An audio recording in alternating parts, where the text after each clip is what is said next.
Madame, Monsieur, bonsoir. Nous sommes le mercredi 11 février et voici les titres de ce journal. Dans l'actualité, d'abord, il y a les dernières annonces faites par Sébastien Lecornu dans la presse régionale. Le Premier ministre veut passer à l'action concernant plusieurs mesures. Nous faisons le point dans la grosse actu de la semaine.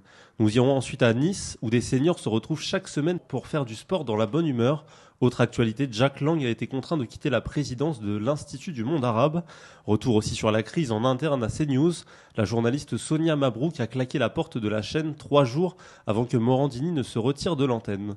À l'international, inquiétude après l'expiration d'un traité sur le nucléaire entre les États-Unis et la Russie. Enfin, dans la page sport, nous reviendrons longuement sur le début des Jeux Olympiques d'hiver de Milan-Cortina. Quelles premières médailles ont été remportées? Quels athlètes ont marqué les esprits? Réponse à ces questions à la fin de ce journal. Mais d'abord, la grosse actualité de la semaine nous emmène dans les dossiers de Matignon. Maintenant que le budget est adopté, le gouvernement veut tourner la page de la survie politique pour entrer dans celle de l'action. Et Sébastien Lecornu déroule un calendrier précis, Léa Canet.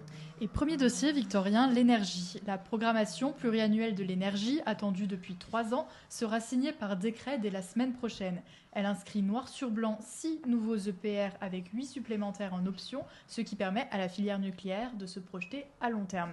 Mais pas de virage anti-renouvelable. Le gouvernement confirme des investissements dans l'éolien en mer, le solaire, la géothermie et mise sur la remotorisation des parcs éoliens existants pour éviter les conflits locaux. Objectif global, porter à 60% la part d'électricité dans la consommation énergétique d'ici 2030, tout en garantissant que le prix de l'électricité n'augmentera pas en France, contrairement au reste de l'Europe. La défense et l'immigration apparaissent aussi comme un deuxième gros chantier. Tout à fait, le budget des armées atteint 57 milliards d'euros en 2026, avec une trajectoire clairement assumée. L'effort devra être reconduit chaque année. Une mise à jour de la loi de programmation militaire sera présentée dès avril à l'Assemblée pour être votée avant le discours du 13 juillet aux armées. Le cap est posé, maintenir la crédibilité militaire française face à la dégradation du contexte international. Concernant l'aide médicale d'État, 2 décrets entrent en vigueur, un renforcement de la lutte contre la fraude avec 180 millions d'euros d'économies attendues et une modernisation des systèmes informatiques pour mieux coordonner les services. Sur les titres de séjour, le gouvernement veut sortir de la préhistoire numérique. Une application d'intelligence artificielle sera testée en 2026 dans 5 préfectures pilotes pour accélérer les décisions. Généralisation prévue en 2027. En parallèle, une stratégie migratoire pays par pays est en cours d'élaboration, combinant visa, expulsion et diplomatie, notamment avec l'Algérie. Autre annonce structurante, la décentralisation. Avec un premier texte attendu avant les élections municipales qui contiendra une 50aine de mesures de simplification pour les collectivités locales. Un second projet plus large portera sur la clarification des compétences entre l'État et les territoires, avec un principe affiché, une compétence, un responsable. Une mission parlementaire sera aussi lancée sur les ressources financières locales. Le Premier ministre n'a pas oublié l'agriculture dans ses annonces. Une loi d'urgence est en préparation, mais plusieurs décisions sont déjà actées, avec l'interdiction d'importer des produits contenant des substances interdites en France, la priorité aux produits français ou européens dans les cantines publiques, la simplification administrative pour les exploitations de moins de 200 vaches et le recensement par les préfets des projets d'accès à l'eau bloqués localement. Avec ces annonces et après un budget arraché dans la douleur, le gouvernement joue sa crédibilité sur des dossiers très concrets.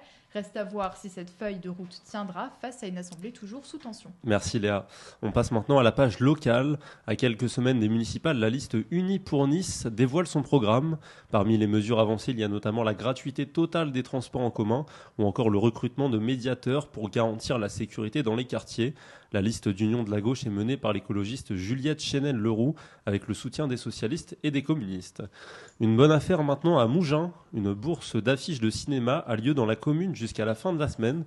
Elles sont proposées gratuitement et permettent de repartir avec un souvenir des dernières projections. L'opération a vocation à être organisée 1 à 2 fois par an selon la direction du cinéma. Une initiative qui permet de donner une seconde vie aux affiches. À présent du sport dans la bonne humeur, tous les mardis un groupe de seniors se rejoint sur la colline du château pour une séance de remise en forme, une activité physique dans la convivialité. Un reportage signé Lisa Fernandez-Martins et Louis Marmion. Ok, poignet, j'entremêle les doigts. Le rendez-vous est donné à 10h30.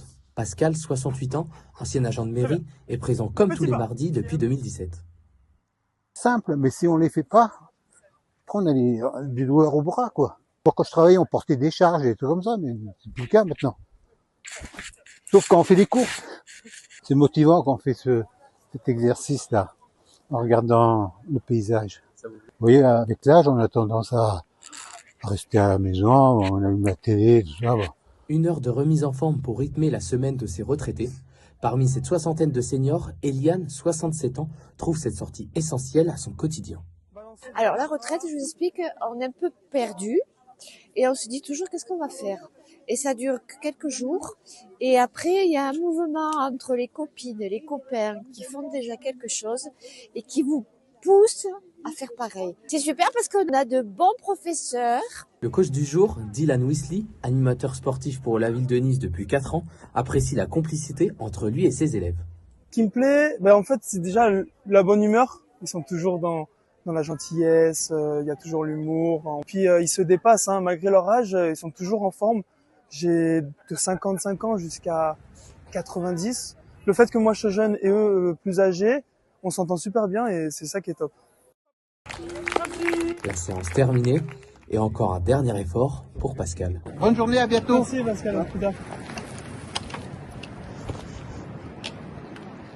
À la page nationale, la Cour de cassation confirme le non-lieu dans l'affaire de la mort d'Adama Traoré. Le dossier est devenu emblématique des accusations de violence et de racisme contre les forces de l'ordre. Adama Traoré est décédé le 19 juillet 2016 après son interpellation à Beaumont-sur-Oise. Le non-lieu dont ont bénéficié les gendarmes du Val d'Oise en août 2023, confirmé en mai 2024 en appel, devient donc définitif. Les documents de l'affaire Epstein ont été rendus publics par la justice américaine. Parmi les personnalités nommées, Jack Lang a été cité à plus de 600 reprises. Une polémique qui a conduit l'ancien ministre à quitter la présidence de l'Institut du monde arabe. Simon Mathieu, vous nous en dites plus. Pendant 40 ans, Jack Lang a été le visage de la culture française. Mais le 7 février, c'est une ombre épaisse qui s'abat sur le champ de Mars. La nouvelle est tombée, Jack Lang démissionne de la présidence de l'Institut du monde arabe.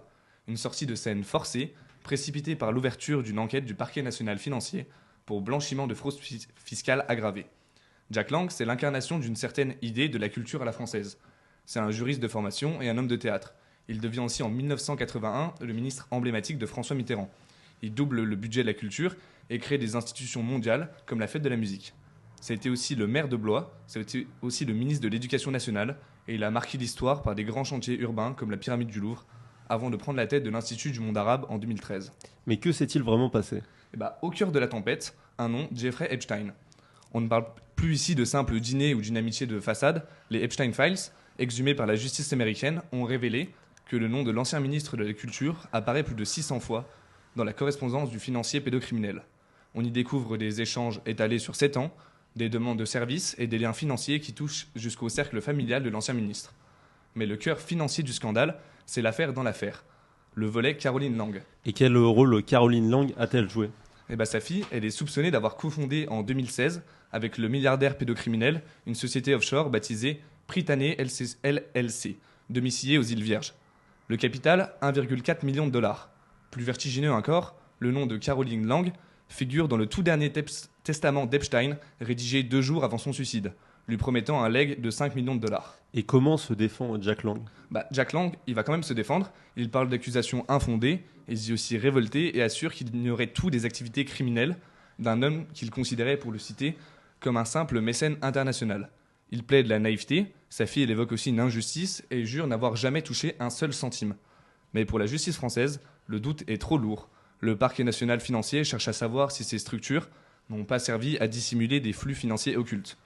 Mais pour le gouvernement, la situation était devenue intenable. Convoqué au Quai d'Orsay, pressé par l'Élysée, celui qui se pensait inamovible a dû se résoudre à protéger l'institution en jetant l'éponge. Merci Simon. Et le gouvernement a appelé aujourd'hui les victimes présumées de l'affaire Epstein à se tourner vers la justice. Quelques centaines de manifestants se sont rassemblés aujourd'hui près de l'Assemblée nationale pour protester contre la loi Duplon. Les députés débattent cet après-midi de la pétition contre cette proposition de loi qui vise à réintroduire des pesticides interdits en France. Une pétition qui a recueilli plus de 2 millions de signatures. Le Sénat a adopté aujourd'hui un texte pour lutter contre les installations illicites des gens du voyage.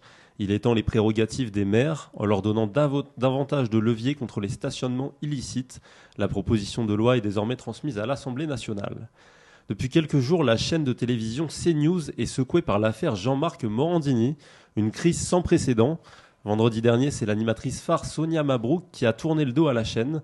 Chloé Robin, vous revenez sur cette affaire. La nouvelle est tombée par un communiqué de l'agence France Presse ce vendredi. La relation entre CNews et Sonia Mabrouk, présentatrice de la matinale et des grands rendez-vous politiques, s'arrête net.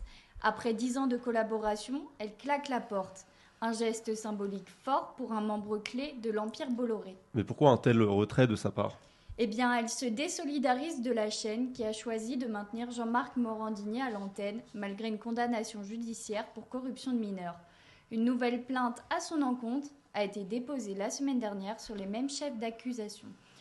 Visiblement, cela faisait un moment que le climat en interne se dégradait et Sonia Mabrouk, enceinte, n'en pouvait plus. Remplacé par Pierre de Villeneuve, animateur depuis 10 ans sur Europe 1, il passe désormais à la télévision. Entre-temps, Jean-Marc Morandini s'est retiré de lui-même en début de semaine, mais le mal est fait. Il semblerait que ce soit trop tard. La chaîne risque d'avoir perdu toute crédibilité journalistique à long terme en ayant laissé un condamné à l'antenne.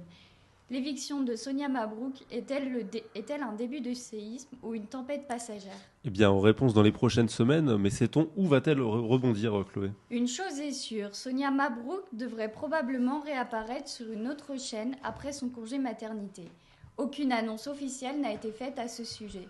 Sur les réseaux sociaux, une rumeur enfle concernant son avenir, celle de devoir passer dans le service public audiovisuel.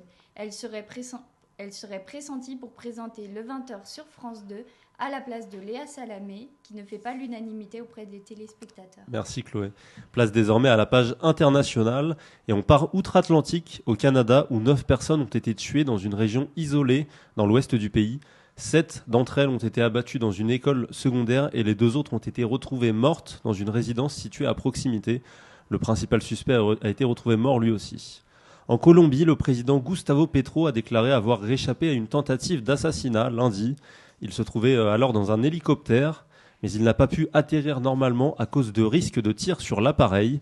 Le président au pouvoir depuis 2022 affirme depuis plusieurs mois qu'une nouvelle junte de narcotrafic veut attenter à sa vie. Toujours en Colombie, une sénatrice indigène a été libérée. Elle avait été enlevée mardi dans le sud-ouest du pays. À Madagascar, au moins 9 personnes sont décédées lors du passage du cyclone Guézani. L'ouragan a frappé hier soir Toamasina, la deuxième ville du pays, avec des rafales allant jusqu'à 250 km/h. Les autorités locales craignent désormais des inondations. C'est un tournant majeur dans les relations internationales. Dans un climat mondial déjà tendu, le traité New Start de désarmement nucléaire, signé en 2010 entre les États-Unis et la Russie, vient d'expirer, de quoi susciter de nombreuses inquiétudes. Megan Gomez. Il y a 6 jours, le traité conclu entre les États-Unis et la Russie pour réguler le nucléaire est arrivé à expiration. Signé en 2010, le New Start visait à solder l'héritage de la guerre froide et à apaiser les tensions internationales entre les 2 premières puissances militaires mondiales. Un traité de non-prolifération des armes nucléaires qui limitait et encadrait les arsenaux à 1550 têtes d'ogives nucléaires montées sur des missiles et à 800 lanceurs et bombardiers lourds. Le non-renouvellement de cet accord marque une rupture historique et un tournant décisif dans l'histoire du contrôle des armements. Et l'expiration de ce traité alimente les inquiétudes de la communauté internationale dans un contexte mondial particulièrement tendu. Guerre aux portes de l'Union européenne, tensions diplomatiques exacerbées entre les États-Unis et de nombreux pays, instabilité au Moyen-Orient, conflits géopolitiques en Asie, la fin de ce traité inquiète. Ces dernières heures, Antonio Guterres, secrétaire général des Nations Unies, a tiré la sonnette d'alarme en conférence de presse, appelant à l'établissement d'un nouveau régime de contrôle des armements, jugeant que New Start expire au pire moment. L'OTAN, de son côté, appelle ces derniers jours à la retenue et demande à la Maison-Blanche de trouver rapidement un nouvel accord avec la Russie afin d'éviter d'aggraver le contexte international. Mais l'expiration du traité New Start est-il forcément synonyme d'une reprise effrénée de la course à l'armement ? Eh bien, pas forcément. Le non-renouvellement de cet accord ouvre surtout la voie à une diversification des différents secteurs de l'armement. Mais certains pays pourraient tout de même en profiter pour continuer à développer leur programme nucléaire, à l'image de la Chine ou de l'Iran. D'autres pourraient accéder leur politique et leur programme de dissuasion, à l'image de la Corée du Nord ou la Russie. Tandis que certains pays non dotés de l'arme nucléaire pourraient commencer à se poser des questions et relancer leurs programmes mis en stand-by, à l'image de la Corée du Sud, de la Turquie ou encore de l'Arabie Saoudite. Est-ce qu'un autre projet d'accord sur la non-prolifération des armes nucléaires est à l'étude ? Oui, enfin presque. À la Maison-Blanche, l'administration Trump a indiqué ces dernières heures que le président s'exprimera prochainement sur le sujet. Le chef de la diplomatie, Marco Rubio, a lui précisé qu'un nouvel accord était actuellement à l'étude afin d'inclure la Chine dans le futur traité. Un projet ambitieux, réaliste, peut-être pas, pour un pays dont l'arsenal nucléaire est en pleine expansion. Côté français, Emmanuel Macron s'exprimera sur le sujet à la fin du mois. Un discours attendu, plaidant déjà depuis plusieurs années pour un système de maîtrise mondiale des armements. Merci beaucoup Mégane. C'était l'essentiel de l'actualité dans le monde. Il est l'heure de passer à la rubrique sport présentée par Jules Cotalorda.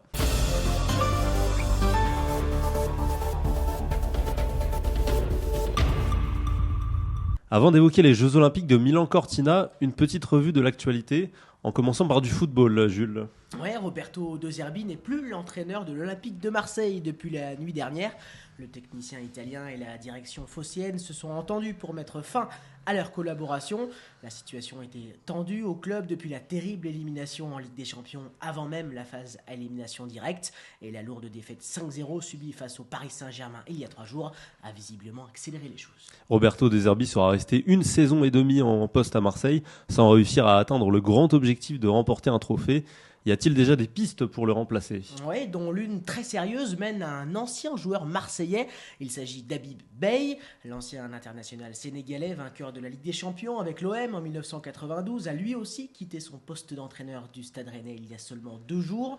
Le technicien est un des favoris pour remplacer De Zerbi. En attendant, c'est le duo Jacques Abardonado-Romain Ferrier qui pourrait diriger l'équipe lors du déplacement à Strasbourg samedi soir en championnat. Et il n'y a pas qu'à l'OM que l'on connaît de grosses turbulences. C'est le cas également au sein du comité d'organisation des Jeux Olympiques et Paralympiques d'hiver de 2030 en France. Ouais, c'est un nouveau coup dur pour Edgar Gros-Piron, le président du COJOP.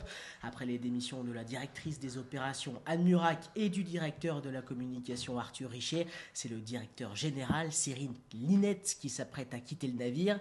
Des tensions entre l'ex-directeur des sports de Canal+ et l'ancien champion olympique seraient à l'origine de ce nouveau départ. C'est donc un nouvel organigramme qui est à repenser pour Edgar Gros-Piron. Une situation critique qui inquiète le Sénat et qui a convoqué le chef des JO au Palais du Luxembourg pour une audience qui aura lieu le 25 février. Pour rappel, la carte des sites retenus pour accueillir les épreuves ainsi que le nom des sports additionnels sont attendus d'ici juin 2026. Mais avant les Jeux de 2030 en France, il y a les JO de 2026 en Italie. Ils ont lieu actuellement du côté de Milan-Cortina et on en parle tout de suite.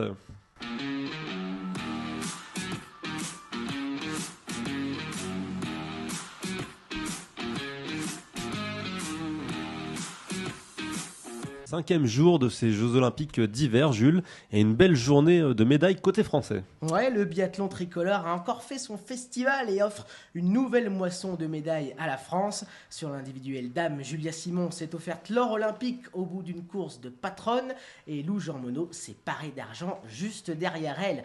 En ski de boss, Perrine Lafont a accroché le bronze à Livigno à l'issue d'une finale pleine de rebondissements remportée par l'américaine Elisabeth Lemley. La tricolore de 27 ans, championne olympique à Pyeongchang, c'était en 2018, était pourtant favorite de l'épreuve.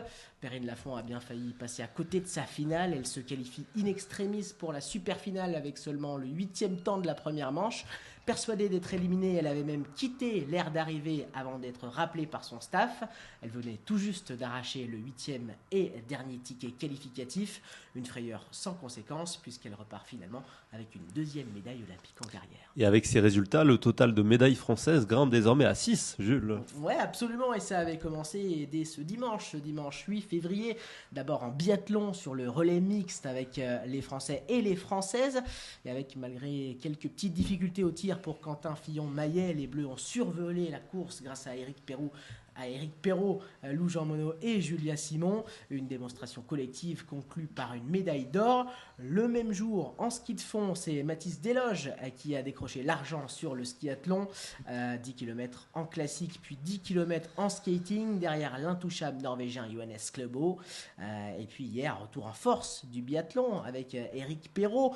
Deuxième course, deuxième médaille pour le Français, déjà titré donc en relais mixte. Il remporte l'argent sur l'individuel homme à Interselva, battu uniquement par le Norvégien Bont.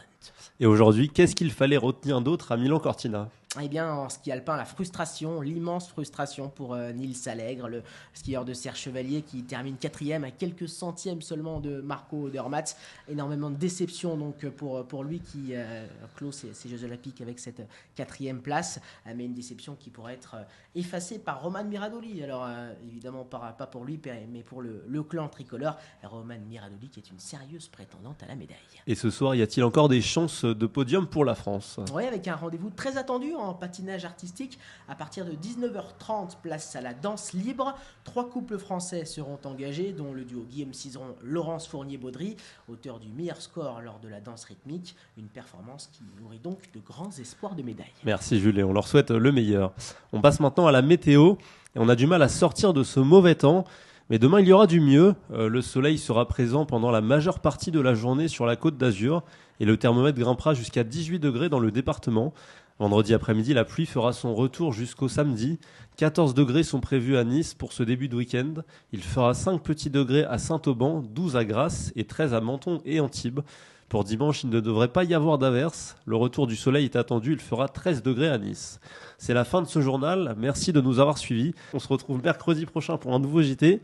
D'ici là, portez-vous bien, bonne soirée à tous.